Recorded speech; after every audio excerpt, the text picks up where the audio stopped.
La penya portava 13 derrotes consecutives lluny del Palau Olímpic i les urgències eren màximes en el desplaçament a la pista d'Estudiantes, perquè perdre hauria suposat que els madrilenys els igualessin a la classificació i que els de Salva Maldonado caiessin en una situació dramàtica. Però el Fiat Joventut va ressorgir gràcies sobretot a un Estudiantes lamentable, on ningú entén res, ni el seu tècnic Pepo Hernández. La penya va dominar des del salt inicial, amb un sorprenent Pujeter que va fer una exhibició, sobretot en el llançament exterior, on va acabar amb 5 triples.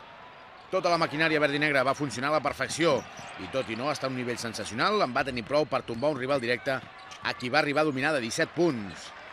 Destacar el debut de Lubos Barton amb la samarreta verd i negra. El txec no va fer molts punts, però va aportar molts intangibles claus per l'equip, com per exemple assistències magistrals com aquesta, taps de qualitat com aquest,